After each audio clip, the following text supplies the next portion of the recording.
Wiley's Weird Potato Patch.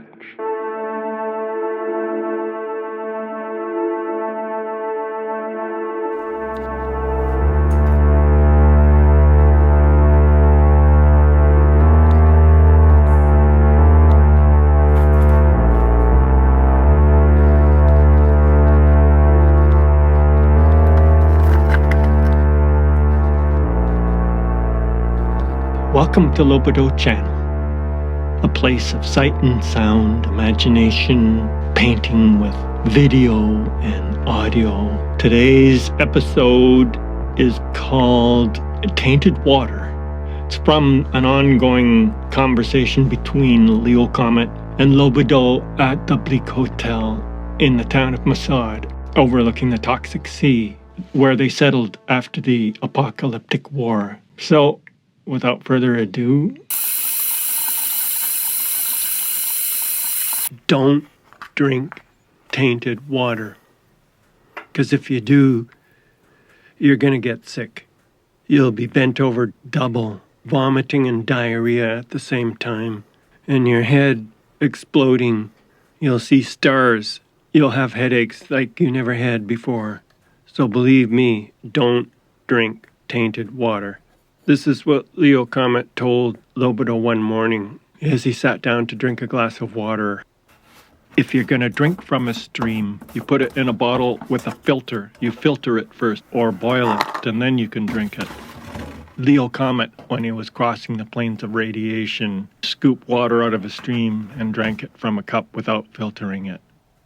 He felt fine for about half an hour and then started having stomach cramps. He could hear a ringing in his ears and felt a little bit dizzy. By the time he got to town, he was ready to pass out. He went into the first hotel, the Meteorite Hotel, and booked a room. His head was throbbing as he ran upstairs into the room and ran to the toilet, where he began vomiting and having diarrhea.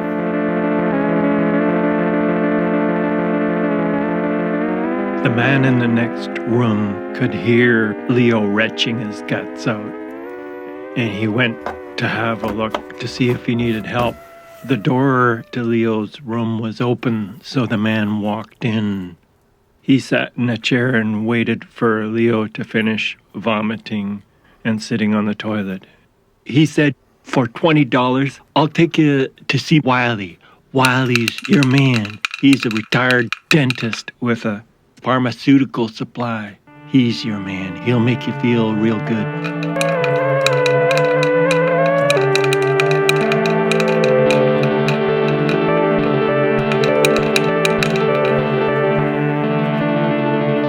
Wiley seemed like a okay guy. He was about 60. Leo was too sick to really study the situation carefully. He was in a feverish state. His heart was pounding, his head spinning. He went along with their plans, and he ended up in a cool basement room in Wiley's country house. He had a little house with a garden in the back.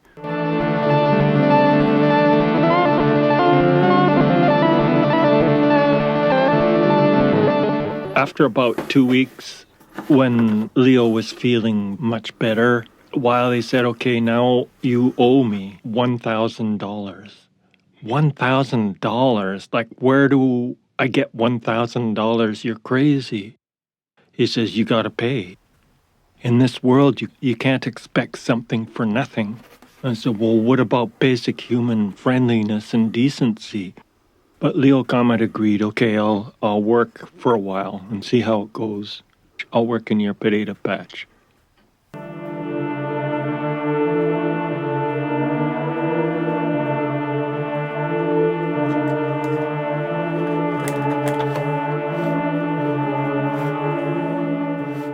In the evening, when he was done work, Wiley came and pulled a pink worm out of his left nostril and then inserted it into Leo's right nostril.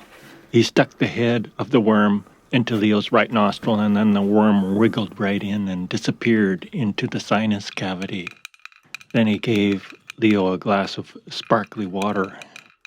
It created strange, expansive bubbly, smooth sensations rippling. It did feel good. It felt really good. The next day, Leo went back to work, and this continued for 6 days. He would work, and then at the end of the day, Wiley would insert a worm into Leo's left nostril or into his right nostril.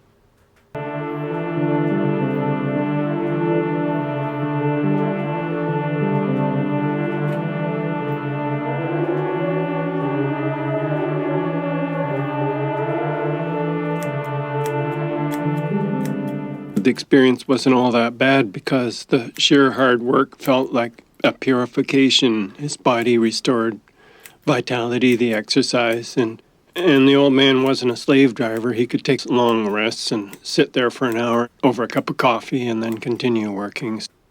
He realized the more he goofed off and the more he took breaks, the more relaxed things could be. In the final 3 days, he only worked for maybe half hour each day and then spent the rest of the time sitting in the shade. He made friends with the dog. Leo would caress the dog and play with the dog and throw a stick.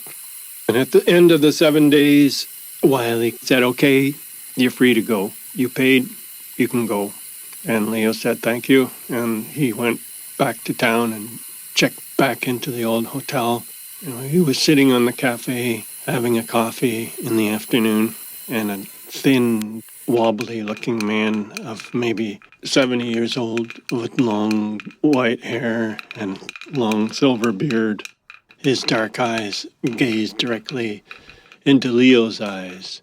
He couldn't look away. He felt aggression rising, like it was a challenge. Like the old man wanted to fight Leo, who happened to be about 35 years old at the time.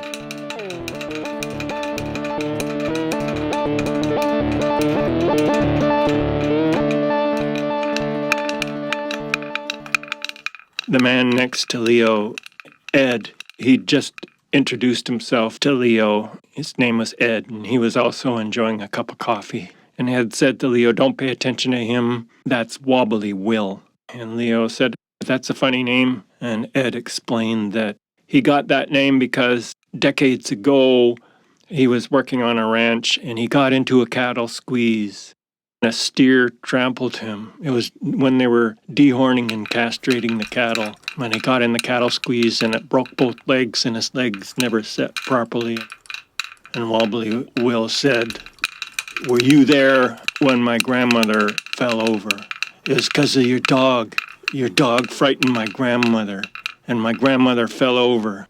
Grandmother was carrying 2 chickens in a basket to market, and the dog grabbed the basket, the handle of the basket in his jaws with the 2 chickens in the basket, and ran down to the river and ate the 2 chickens. My grandmother lay on the ground, and you didn't do anything. You let your dog, that was your dog that knocked over my grandmother and ran away with chicken in a basket and ate them.